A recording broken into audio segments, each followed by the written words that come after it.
Salam, xoş gəlmisiniz. İndi mən bu videoda biologiya dilim test toplusundan generativ orqanlar bölməsində idik və onun sonuncu mövzusu, üçüncü mövzusu qalmışdı. Generativ orqanların qarşılıqlı həyat fəaliyyəti. Onun testlərinə baxacağıq. Gələn videoda isə mən hələ ki vegetativ və generativ orqanları, ümumiyyətlə giriş hissəni də şifrələməni paylaşmamışam. Gələn videoda bunları paylaşacağam. Ona görə şifrələmə məncə önəmlidir ki, biz əsas da hansı ki əvvəldən 4-cü qrupa hazırlaşmış olaraq çoxumuzda, indi bəzilərimiz istisna olmaqla çoxumuzda əzbərləmə xüsusiyyəti o qədər də yaxşı inkişaf eləməyib. Daha çox belə tarix, ədəbiyyat üzrə hazırlaşanlarda əzbərləmə daha yaxşı olur.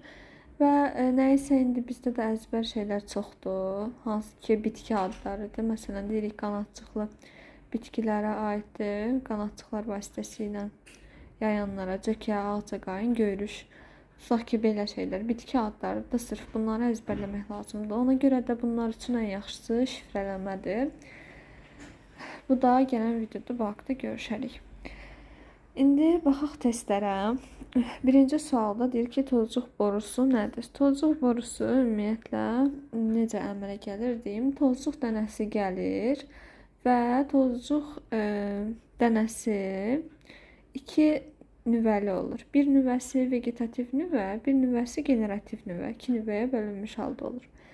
Sonra isə vegetativ nüvə tozcuq borusu əmələ gətirir. Bunda necə eləyir? Ağızcıqda olan şirəli maddə hesabına cücərir və cücərtisi uzanır yumurtacığa qədər. Bu uzanan zaman isə həmin zaman içərisində generativ nüvə bölünür 2 spermaya və o 2 spermdə bu tozcuq borusunun içərisi ilə hərəkət edir. Yəni tozcuq borusu nədir? Tozcuq dənəsinin cücərtisidir. Günəbaxan bitkisinin səbətində 400 meyvə varsa, onun bir çiçəyinin mayalanmasında neçə spermi iştirak etmişdir. İndi mövzuya təzə baxanda günəbaxanı görürük, ağlımıza gəlir ki, onda yalançı çiçəklər də var idi axı. Nəysə, belə şeylər ağlı gəlməsin, çünki burada sadəcə meyvəni soruşursa, deyirsə ki, 400 meyvə varsa, onun bir çiçəyinin mayalanmasında neçə spermi iştirak etmişdir. Heç burada 400 sayı da bizə lazım deyil, çünki bir çiçəyinin mayalanmasında neçə spermi iştirak etmişdir soruşur. Günəbaxan bitkisi isə örtülü toxumlu olduğu üçün, örtülü toxumlarda bilirik ki, endosperm əmələ gəlir, mərkəzi hüceyrə, yəni mərkəzi hüceyrəni sperminin biri birləşir.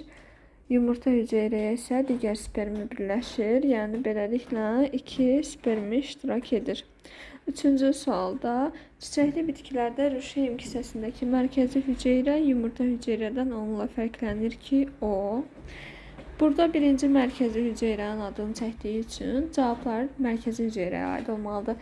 Yəni sanki soruşur ki, sualda hansı yalnız mərkəzi hüceyrəyə aiddir. Burada da diploid xromosom yığımının olması mərkəzi hüceyrəyə aiddir, amma yumurta hüceyrədə haploid xromosom yığımı olur. Rüşeym əmələ gətirir. Rüşeymi yumurta hüceyrə əmələ gətirir. Mərkəzi hüceyrə yox. Burada aid olan dedik ki, A-da onu işarəliyim indidən. B onun əksi idi. C-də yumurta hüceyrəyə aid idi. D isə ləpə yarpaqlarını əmələ gətirir. Ləpə yarpaqları rüşeymin bir hissəsidir. Yəni o da C variantının eynidir.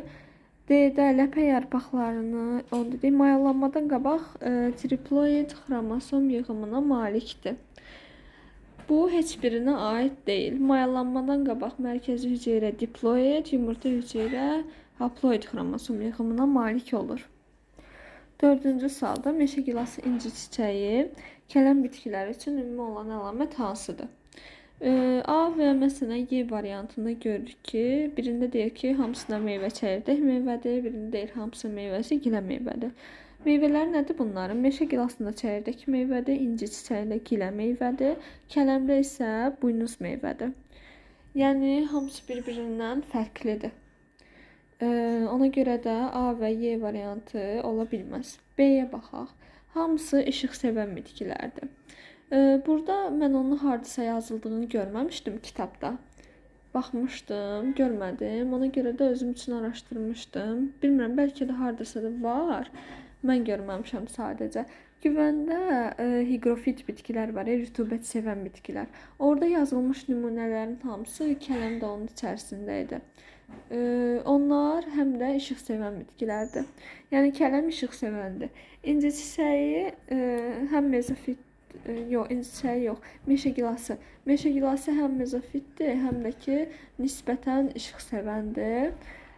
Və burada inci çiçəyi isə işıq sevən deyil. İnci çiçəyi kölgəyə davamlıdır. Yəni bir-birindən hamısı fərqlidir. Hamısı çox illik ot və kollardır. Burada ən birincisi çox illik sözünü görürəm. Kələm çox illik deyil. Onu hamımız bilirik ki, kələm bitkisi 1 illik ya da 2 illik olur, çox illik olmur. Ona görə elə bu səhvdir. Sonra ot və kol bitkisidir. Gilas da ki ağaçda bitir bildiyimiz kimi. Sonra keçək, hamısında salxım çiçək qrupu var. Bu düzdür artıq. Hamısında salxım çiçək qrupu var idi. Salxım çiçək qrupuna aid idi kələm, inci çiçəyi, meşə gilası, bu kimi bitkilər. Daha sonra məsələn kələmə bənzəyən turp da bura aiddir. Sonra qaraqat da bura aiddir. Nəysə və s. 5-də 50 ədəd xaşxaş toxumu əmələ gəlibsə, mayalanma prosesinə bilavasitə neçə ədəd hüceyrə iştirak etmişdir. Xaşxaş örtülü toxumludur. Örtülü toxumlularda da bilirik ki, mərkəzi hüceyrəni bir spermi, yumurta hüceyrəni isə digər spermi mayalandırır. Yəni bilavasitə 2 spermi və 2 dənə də yumurta hüceyrə və yəni ki 1 dənə yumurta hüceyrə, 1 dənə mərkəzi hüceyrə, 2 spermi cəmi 4 hüceyrə iştirak edir. 50-ni də 4-ə vurarıq ki, bir toxumda 4 dənədirsə, 50 dənə neçə dənədir? 50-ni 4-ə vuranda edir 200. Tozluq borusu inkişaf edir. Tozluq dənəsindən inkişaf edir. Dişiciyin ağızcığında dişiciyin sütuncuğunda olur deyə bilər. Dişiciyin ağızcığına düşür tozluq dənəsi. Sonra o sütuncuqda tozluq borusu əmələ gətirir. Amma ki burada soruşur ki, nədən inkişaf edir? Tozluq dənəsindən inkişaf edir. 7-də əgər bitkidə tozlanma getməzsə nə əmələ gəlməz? Tozlanma getdikdən sonra burada cavab götürə bilərik ki, endosperm əmələ gəlir, toxum əmələ gəlir, rüşeym əmələ gəlir. Bunlardan hər hansı birini seçə bilərdik. Digərləri isə zaten tozlanma getsə də getməsə də çiçəkdə olan şeylərdir. 8-ə baxaq. Örtülü toxumlu bitkinin çiçəyi öz-özünə tozlanırsa bu bitkini adlandırmaq olar. Örtülü toxumlu bitki öz-özünə tozlanırsa deməli bu 2 cinslidir. Öz-özünə tozlanma nə idi? Bir çiçəyin özünün içərisində həm dişiciyin, həm erkəkciyin olması və erkəkciyi dişiciyi mayalandırır. Beləliklə 2 cinsiyyətli olmalıdır və bir evli olmalıdır ki, bir evdə yerləşsin ki, onda öz-özünə tozlanma baş versin. Məsələn, 2 evli, 2 cinsiyyətli niyə olmaz? Çünki dərslikdə də belə bir şey yazılmışdı ki, bəzi bitkilər olur ki, onlar 2 cinslidir, amma 2 evlidir və yaxud da çarpaz tozlanma gedir. Bu çarpaz tozlanmanın getməsi üçün fərqli şəraitlər ola bilər. Tutaq ki, erkəkcik, dişicik eyni vaxtda yetişməz. Bu zaman məsələn artıq o mayalanma baş verməyəcək. Eyni bir çiçək üzərində. Başqa nə ola bilirdi çarpaz tozlanma üçün? Dişicik erkəkcikdən yuxarıda yerləşərsə, yenə öz-özünə tozlanma baş verə bilməyəcək. 9-a baxaq. Lobiya meyvəsində taycıqlar 2 qat mayalanmadan sonra nədən əmələ gəlir? Taycıqlar bilirik ki, meyvə yanlığıdır. Meyvə yanlığı isə yumurtalığın divarından əmələ gəlir. Digər variantlarda nə əmələ gəlir? Onu da baxaq. Mayalanmış mərkəzi hüceyrədən endosperm əmələ gəlir bilirik. Yumurtacığın örtü hissəsindən toxum qabığı əmələ gəlir. Mayalanmış yumurta hüceyrədən mayalanmış yumurta hüceyrə zigota əmələ gətirir və yaxud da nə deyə bilərik? və yaxud da rüşeymi deyə bilərik. Rüşeym, zigot, rüşeym bu kimi deyə bilərik. Çiçək yatağı isə, məsələn, çiçək yatağı yumurtalıqla birlikdə əmələ gətirir yalançı meyvəni. Ona baxaq, qarğıdalıda öz-özünə tozlanma getmir. Çünki buradakı, məsələn, görürük, erkəkçiklər dişiciklərdən aşağıda yerləşir. Hə, düzdür, öz-özünə tozlanmaya bu səbəb, tozlanmanın getməməsi üçün bir səbəbdir, düzdür. Sonra görüm nə var. Onun dişicik və erkəkçiklər müxtəlif bitkilərin üzərində yerləşir. Bu da bir öz-özünə tozlanmamaq üçün səbəbdir. Amma ki, bizdə sırf olaraq qarğıdalını soruşur. Qarğıdalda isə bilirik ki, dişi çiçəklər ayrı olur, erkək çiçəklər ayrı olur. Dişi çiçəkləri qıça çiçək qrupuna malik olur, hətta erkək çiçəklər süpürgə çiçək qrupuna malik olur. Amma dişicik və erkəkçiklər müxtəlif çiçəklərdə yerləşir. Belə müxtəlif bitkilərin üzərində yerləşmir. Məsələn, B-dəki kimi deyil. Müxtəlif çiçəklər üzərində yerləşir. 11-ə baxaq. Burada x, y seti yerləşdirmək lazımdır. Elə bir qoyaq. Birinci, çiçəkləri iki cinslidir. Çiçəklər iki cinslidir. Bu o deməkdir ki, öz-özünə tozlanma getsin. Burada noxudda öz-özünə tozlanma gedir. Qarğıdalda isə çarpaz tozlanma gedir. Yəni dişi çiçəkləri və erkək çiçəkləri ayrı olur. Bir evli bitkidir.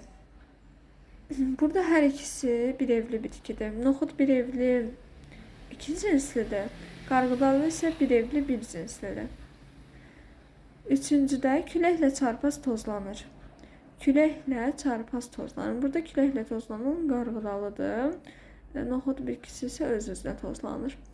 Erkək çiçəkləri süpürgə çiçək qrupunda toplanır. Bu da qarğıdalıya aiddir. Meyvə yanlığına görə meyvəsi qurudur. Hər ikisi quru meyvələrə aiddir. Qarğıdalı nədir? Qarğıdalı dən meyvədir. Noxud isə paxla meyvədir. Hər ikisi quru meyvələrdir. Sonra ehtiyat qida maddələri rüşeymin ləpə yarpaqlarında yerləşir. Bu da iki ləpəlilərə aiddir. Bir ləpəlilərdə isə ehtiyat qida maddələri endospermdə yerləşir. Yəni 1, 6, 2, 5, 3, 4, B variantı. Keçirik 12-yə. Çiçəyində çoxlu dişiciyi olan bitkilərin verildiyi sıranı təyin et. Çiçəyində çoxlu dişicik varsa, məsələn, çoxlu yumurtacıq olanda çox toxumlu olur. Çoxlu dişicik varsa, bu aiddir hansı ki, nə idi? Məsələn, bu dərslikdə dəyişilib sonradan. Əvvəllər güvəndə mürəkkəb meyvələr aid olurdu. Sırf mürəkkəb meyvələr o ayrı idi. Toplu meyvələr ayrı idi. İndi isə həm əvvəlki o toplu meyvələr, həm də mürəkkəb çəyirdək meyvədir, mürəkkəb fındıqça meyvədir. Bunlar mürəkkəb meyvələrə aiddir. Hər ikisi, yəni hər iki qrup mürəkkəb meyvəyə aiddir. İndi necədir? İndi isə bu mürəkkəb çəyirdək meyvə, mürəkkəb fındıqça meyvə yığma meyvə adlanır. Yığma meyvə çox dişicikli olan, deməli, çoxlu sayda dişicikli adlandı yığma meyvə. Sualda nəyi soruşurdu? Çoxlu dişiciyi olan, yəni ki, ya mürəkkəb fındıqça meyvə lazımdır bizə, ya da ki, mürəkkəb çəyirdək meyvə lazımdır. Çiyələk, böyürtkən ikisi aiddir. Çiyələk mürəkkəb fındıqça meyvədir. Böyürtkən də mürəkkəb çəyirdək meyvədir, amma gilas sadə meyvədir. Çiyələk yenə aiddir dedik. İtburnu aiddir mürəkkəb fındıqça meyvəyə. Çiyələk, itburnu hər ikisi mürəkkəb fındıqça meyvədir. Bu da aiddir. Sonra moruq. Moruqda isə mürəkkəb çəyirdək meyvəyə aiddir. Yəni bunların üçüsü də aiddir. Sonra günə baxan sadə meyvədir, bilirik ki. Hətta nəyə aiddir? Günə baxan toxumca meyvəyə. Ondan sonra D variantına baxaq nə aiddir? Ərik, alça, itburnu. Ərik elə ən birinci gördüm çəyirdək meyvədir, alça çəyirdək meyvədir. İtburnu olsaydı, itburnu tək fındıqça meyvədir burada. Sonra burada da alma meyvəyə aiddir, o da sadə meyvədir. Hansı doğru deyil? Çəyirdək yumurtacıq divarından inkişaf etmir. Çəyirdək yumurtacıq divarından inkişaf etməyəcək. Niyə? Çünki yumurtacığın divarından toxum qabığı əmələ gəlirdi. Ona görə də bu düzdür. Yəni ki, həqiqətən də ondan inkişaf etmir. Çəyirdək meyvəyanlığının daxili divarından inkişaf etmir. İnkişaf edir, bu düzdür. Yəni ki, inkişaf edir desəydi düz olardı. İndi etmir dediyi üçün səhvdir. Ona görə də cavab da budur. C-yə də baxaq. Meyvənin əmələ gəlməsində çiçək yatağı da iştirak edə bilər. Bu düzdür. Burada isə doğru olmayanı soruşur. Rüşeym ziqotdan inkişaf edir. Bu da düzdür. Endosperm mərkəzi hüceyrə ilə spermin birləşməsindən inkişaf edir. Bu da düzdür. 14. Hansı doğru deyil? Çəyirdək yumurtacığın divarından inkişaf etmir. Bayaqki sualın eynisidir bu. Baxın, çəyirdək, orada da A variantında çəyirdək yumurtacıq divarından inkişaf etmir. B-də çəyirdək meyvələrdə meyvə yanlığının daxili qatı daşlaşmış olur. Hə, bu biraz fərqlidir.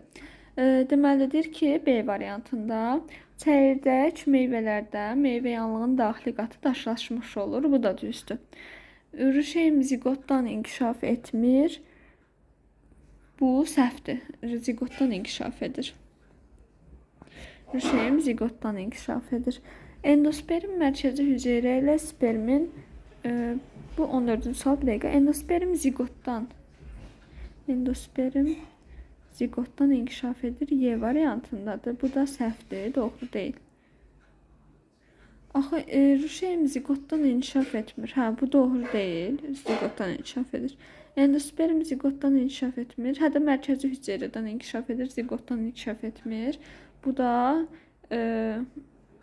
düzdür yəni. Düzdür, o da seçmirik cavab olaraq. D variantında meyvənin əmələ gəlməsində çiçək yatağı da iştirak edə bilər. Bu da düzdür. 15-ə baxaq.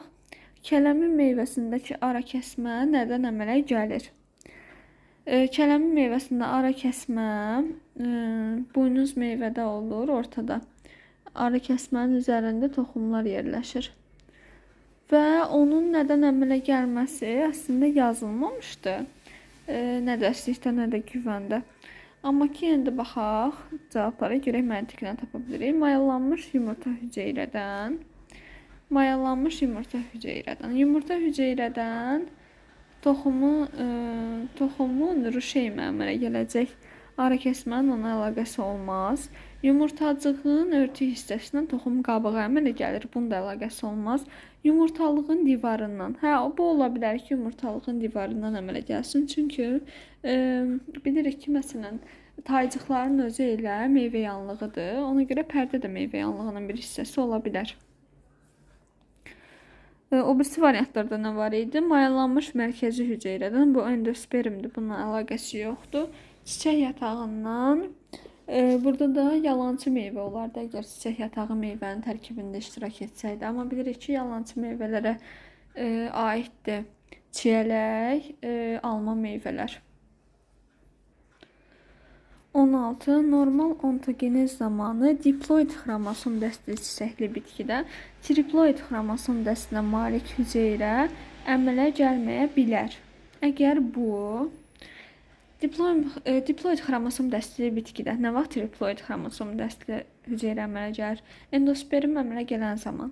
İndi bunun elə bir bitki olmalıdır ki, bunda mərkəzi hüceyrə mayalanmasın.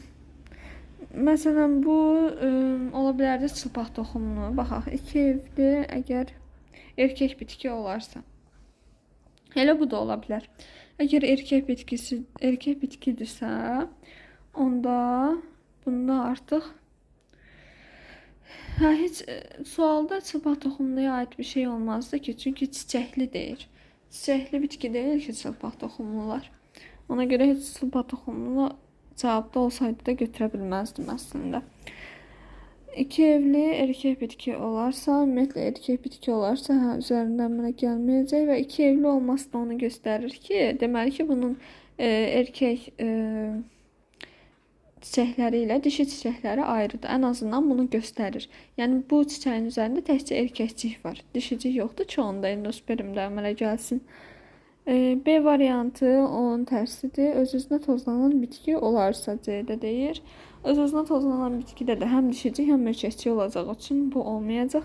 Bir evli, iki cinsiyyətli bitki olarsa, bir evli, iki cinsiyyətli o deməkdir ki, bir çiçəyin üzərində iki cinsiyyət də var. Bu da olmayacaq. Bitkidə mayalama prosesində 3 qamet iştirak edərsə. Burada da mayalama prosesində əgər 3 qamət iştirak edibsə, belə bir şey yoxdur. 4 qamət iştirak etməlidir. 3 qamət iştirak edirsə, niyə yoxdur? Var. Çünki mərkəzi hüceyrə qamət sayılmıraq həqiqətən də. Ona görə də 3 qamət, bir dənə də mərkəzi hüceyrə iştirak edir. Endosperm əmələ gələn zamandır bu amma. 17'ye baxaq. İki evli bitkinin çiçəklərində mitoz, meyoz və tozluq borusunun əmələ gəlməsi baş verə bilirsə, bu çiçəkləri adlandırmaq olar. İki evli bitkinin çiçəklərində mitoz, meyoz, tozluq borusu əmələ gəlməsi baş verə bilirsə, bu çiçəkləri adlandırmaq olar. Tozluq borusu yalnız dişi bitkidə baş verir. Ona görə erkeğe aid olanları çıxarıq. Məsələn, erkek bir cinslini çıxarıq. Burada niyə yazmır bu? Hə, yazdım. Erkek iki cinsli. İki cinsli erkek. İki cinsli erkek necə ola bilər? Əgər bu iki cinslidirsə, ona erkek ya da dişi demirik. Öz-özünə tozlanan bu iki cinsiyyətlidir. İki cinsiyyətlidirsə, hə, ola bilər onda. Dişi iki cinsli, dişi bir cinsli. Yəni bu mitoz, meyoz və tozluq borusu əmələ gəlməsi öz-özünə tozlananda da baş verər. Çünki o iki cinslidir. Bir cinsli, dişi bir cinslidə də baş verə bilər. Dişi iki cinsli ifadəsi də dedik ki, səhvdir də. Erkek iki cinsli, dişi iki cinsli ifadəsi ola bilməz. İndi baxaq bunlardan hansıdır. Sualın əvvəlində iki evli yazıb. İki evli bitkidirsə, öz-özünə tozlanan bitki niyə iki evli olsun? O bir evli olacaq da. Ona göre de dişi bir cinsli olmalıdır. 18. İki evli bitkinin çiçəklərindən mitoz, meyoz prosesləri gedirsə, lakin tozluq borusu əmələ gəlmirsə, bu çiçəkləri adlandırmaq olar. Tozluq borusu əmələ gəlmirsə, deməli burada dişicik yoxdur. Dişicik yoxdur, amma erkəkcik olmalıdır. Yəni yalancı bir çiçək də olmayacaq. Çünki meyoz prosesi gedir. Yalancı bir çiçəkdə niyə meyoz getsin? Qamet əmələ gəlmir axı. Erkek bir cinsli dedik ki, erkek olmalıdır. Ola bilər yəni B variantı. Öz-özünə tozlanan bu olmayacaq. Tozluq borusu əmələ gəlmir deyir. Çünki həm də deyir iki evlidir. Dişi iki cinsli. Bu da dedik belə bir ifadə yoxdur. Erkek iki cinsli ifadəsi də yoxdur.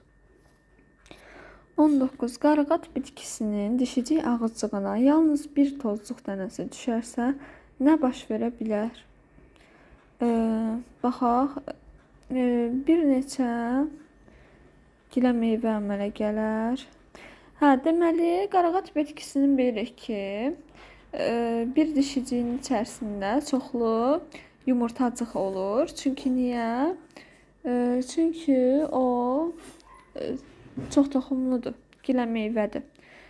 Yəni ki, bu gilə meyvədə isə yumurtacığın hərəsinə 2 sperm lazımdır da, 2 spermi. Yəni hərəsinə bir tozluq dənəsi lazımdır. Ona görə də əgər bir dənəsinə sadəcə bir tozluq dənəsi düşərsə, bir dənəsində mayalanma baş verərsə, onda bir toxumlu gilə meyvə əmələ gələcək. Bu məsələn bir neçə gilə meyvə əmələ gəlməsinin heç bir aidiyyəti yoxdur. Çox toxumlu gilə meyvə səhvdir. Çəyirdək meyvə heç bir əlaqəsi yoxdur. Birdən-birə necə çəyirdək meyvəyə çevrilsin? Meyvə əmələ gəlməz, o da gələr. Niyə gəlməsin? Bir dənə tozluq düşüb ki, 20'də ağbaş kələm bitkisinin bir çiçəyinin rüşeum kisələrində cəmi 56 mitoz bölünmə baş vermişdi. Bu çiçəkdən əmələ gələn meyvədə maksimum neçə toxum olar? Cəmi 56 mitoz bölünmə baş verib. Bunu böyüdüm biraz. Burada mitoz bölünmə prosesini yazım ki, məsələn megaspor sözünü mən görməmişdim güvəndə, amma dərslikdə megaspor sözü də var idi. Deməli yumurtacıqda ana hüceyrə yazım ana hüceyrə meyoz yolla, burada meyoz yolla bir ana hüceyrədən 4 megaspor əmələ gəlir. 4 megaspor. Sonra isə bu 4 megaspordan 3'ü ölür. Biri isə rüşeym kisəsini əmələ gətirir. Sonra onun daxilində mitozlar gedir və sonuçda 8 nüvə əmələ gəlir. 8 nüvə. İndi baxaq ki, bu necə olur ki, bir hüceyrədən mitozlar nəticəsində 8 hüceyrə əmələ gəlibsə, burada neçə mitoz gedər? Deməli, birinci bir hüceyrədən 2 hüceyrə əmələ gələcək, sonra 2 hüceyrədən, yəni bir hüceyrədən 2 hüceyrə əmələ gələn zaman burada 1 mitoz gedəcək. Sonra davamında 2 hüceyrənin hərəsi bir dəfə mitoz keçir, hərəsi 2 yerə bölünəcək və 2 biri bölünür 2 yerə, ikisini əmələ gətirir, digər də ikisinin cəmi 4. Burada da 7 2 mitoz deməli. Sonra isə bu 4'ün hər biri bölünəcək, yəni 4 dəfə mitoz gedəcək və 4'ün hər biri 2 yerə bölünəndə 8 əmələ gələcək. Beləliklə bir rüşeym kisəsində 8 nüvənin əmələ gəlməsi zamanı gördük ki, 1 üstəgəl, 2 üstəgəl 4 eləyir 7. 7 dəfə mitoz gedib. Yəni 56'ını da 7'yə böləndə eləyir 8. Deməli burada 8 dənə bu rüşeym kisəsindən olmuşdu. 8 dənə rüşeym kisəsi varsa, deməli neçə dənə toxum olar? 8 dənə toxum olar. Çünki bir rüşeym kisəsi bir toxuma çevrilir. Cavab da oldu Y. 21'də buğda dəninin hansı hissələri ziqotdan başlanğıc götürülmüşdü? Buğda dəninin hansı hissələri ziqotdan başlanğıc götürmüşdü? Endosperim mərkəzi hüceyrədən başlanğıc götürür. Ləpə rüşeymin bir hissəsidir, ona görə aiddir. Toxum qabığı yumurtacığın divarıdır, yəni ana hüceyrəyə, ana bitkiyə aiddir. Kökçü isə, bu da rüşeymin bir hissəsidir, götürə bilərik, yəni 3 4. 22 X bitkisinin müəyyən edin X bitkisini. Pərdə şəkilli meyvəyanlığı var. Pərdə şəkilli meyvəyanlığı aid idi hansılara? Toxumca meyvəlilərə. Yox, onlarda dərici şəkilli olurdu. Pərdə şəkilli dedikdə isə dən meyvələrə aiddir bu. Dən meyvələrdə deməli meyvə yanlığı pərdə şəkilli olur və toxumla bitişmiş olur. Ona görə də pərdə şəkilli meyvə yanlığı dedikdə dən meyvələri götürməliyik və burada da dən meyvə darıdır. Darı, baxın buraya yazıqda 2, buğda 3, 4, çovdar, taxılları götürməliyik. Topinam burada günə baxan kimilərə aiddir. Yəni o da günə baxan cinsinə aiddir, toxumca meyvədir. Ona görə dən meyvə deyil. Bizə dən meyvə lazımdır. Deməli 2, 3, 4 və 5 arpa da taxıldır. 2, 3, 4, 5 hərək var əlimizdə. Sonra öz-özünə tozlanır. Öz-özünə tozlanma bunlardan hansında gedir? Məsələn, çovdarda küləklə tozlanmadır. Çovdarı çıxdıq. Buğda da öz-özünə tozlanmadır, düzdür. Darıda da, 5'də isə arpada da. İndi bir dənə qaldı saplaqsız çiçəklər. Məsələn, buğda, arpa, çovdarda hansıydı? Buğda, arpa, çovdar mürəkkəb sümbüldür. Onda da saplaqlar yoxdur mürəkkəb sümbüldə. Saplaqsız yerləşirlər. Sonra burada bir dənə darı artıqdır. Darıda isə süpürgə çiçək qrupudur. Süpürgədə bilirik də belə bu şəkildə olur. Yəni hamısında saplaqlar olur. Deməli burada sadəcə götürə bilirik darıdan başqalarını. Darıda 2 idi, 3 və 5. 3 və 5 buğda və çovdar. 5 işarələməkdən. Hə, 3 və 5 buğda və arpa. 23-də də X bitkisi müəyyən edin deyir. Meyvəsi çox toxumludur. Burada bir toxumluları elə indidən çıxaq. Buğdanı çıxdıq. Alma çox toxumludur. Hə, inci çiçəyi gilə meyvə də çox toxumludur. Soğan, qutucuq meyvə də çox toxumludur. Sonra kələmdə isə buynuz meyvədir. Onda da çox toxumludur. Burada sadəcə buğdanı çıxa bildik. Sadə çiçək yanlığı var və çiçəyi saplaqlıdır. Saplaqlığına görə çıxaq. Bir dənə saplaqsız çiçəklər hansında var. Məsələn, inci çiçəyində sadə salxımdır, saplaqlıdır. Almada çətirdir, saplaqlıdır.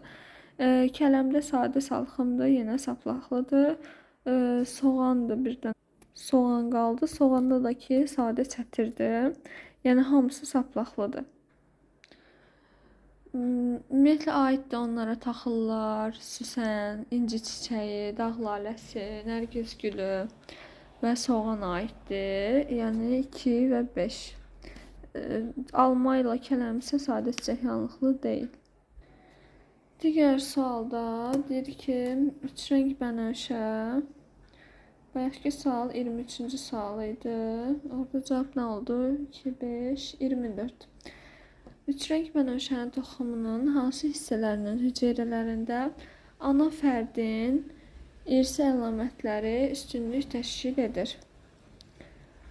Bizə lazımdır ki, ana fərdin irsi əlamətləri üstünlük təşkil edir deyirsə, toxumun qabığında sırf ana fərd olur. Həmişə yumurtacığın divarından əmələ gəlir çünki.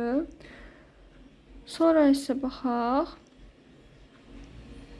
Ləpək, kökçü, endosperm.